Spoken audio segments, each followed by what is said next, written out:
We're taking a look at the 2017 PSAC Indoor Track and Field Championships being held on Saturday and Sunday in Edinboro with Coach Osanitsch. Thanks, Coach O, for the time. Thanks, Bill. Thanks for coming. On the women's side, it's a team that was not able to come away with a victory last year that's looking to rebound this year. In order of attaining that goal this year, is there any specific task you think is necessary, or does it just simply come down to a matter of fact that you have a decent amount of depth as you've had in years past, and it comes down to execution over these 2 days? That's right, Bill. It really comes down to execution. I think this year's team, our motto, this pretty much is going to be get the job done. If you go in there and we have a great meet and put it all together, I think that if we get the job done, I think we have a fair chance or a great chance to win the meet. Now, taking a look at the people that you have qualified in certain events over the course of the breadth of the roster, you certainly have some veterans that have been here before. They know the ropes, and they're going to be expected to perform this weekend, and they'll need to perform to have success. But maybe perhaps a little bit more so than in years past, you have some freshmen and sophomores that are really going to need to contribute this year if you're going to come away with a conference title, and they're in positions where they have to score. You're absolutely right, Bill. I mean, it's definitely a mix of veterans and some freshmen and sophomore, and that's how you win championships. People have to step up. You can't have the same 4 or 5 women win you a conference championship. You have to have a complete team, and that's been our secret for all these years. And people ask how we've been successful in the men's and women's track.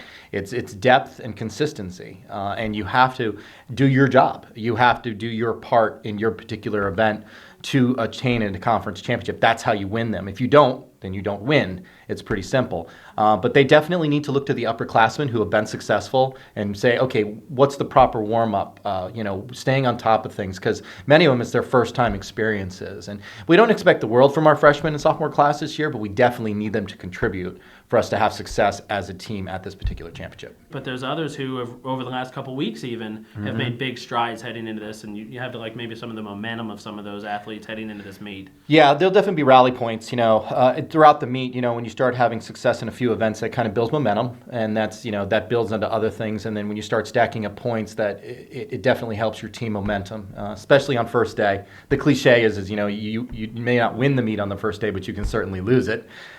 So you want to make sure that you get people advanced, and the events that are finals on the first day you have great success in.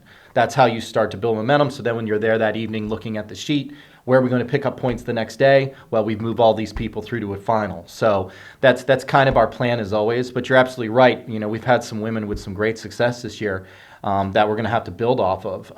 Some of the names that just come to mind, right at the top is Sarah Hunt and Casey Norton, are 2 stalwarts of our program who have just been awesome for us throughout their careers or in their senior years. And we'll rely on them heavily. They're just reliable. They're awesome athletes. Then in the throws, Tam and Paige Shirk's coming on, and Ava, the women's throws group, is going to be a great anchor for us.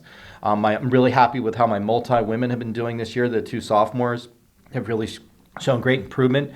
Callie went over 12 feet in the pole vault. Abby Wagner's having a great season. Danielle Skiramamana is so versatile, great hurdler, great jumper.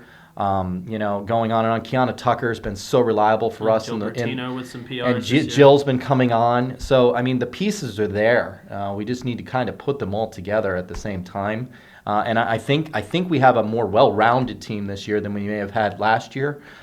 So I think our odds, putting it all together and doing your job, I think will definitely lead to success over the weekend. But I definitely think on the women's side, kind of looking at statistics and things, I think it's going to be a great battle between ourselves and Bloomsburg, who's doing it. Bernie Empey, the head coach up there, is doing a fantastic job. And he's got some great top-end talent that he's relying on. Now he's stretching them to see what he can do to get the most out of them to try to chase us. But I commend him for taking that step to go after us. His women are going to have a very full plate over 2 days. While we're fortunate on our side, we don't have to double up so much. So, like I said, I think our balance will help us. But it's time for us to show up, and it's time for PSAC conferences, which is what we build our seasons around. All year long. So, we've put our taper in. I have to say, I love what I'm seeing in practice this week. People are looking fast. People are looking fresh. We're very healthy right now, and I think we're ready to go and put on a show. Absolutely, and it'll be an exciting meet to follow Saturday and Sunday from the Dome in Edinboro. Be sure to check out shipraiders.com all weekend long, and also our social media accounts for updates throughout the weekend. Coach O, best of luck this weekend. Thank you, Bill. Appreciate it.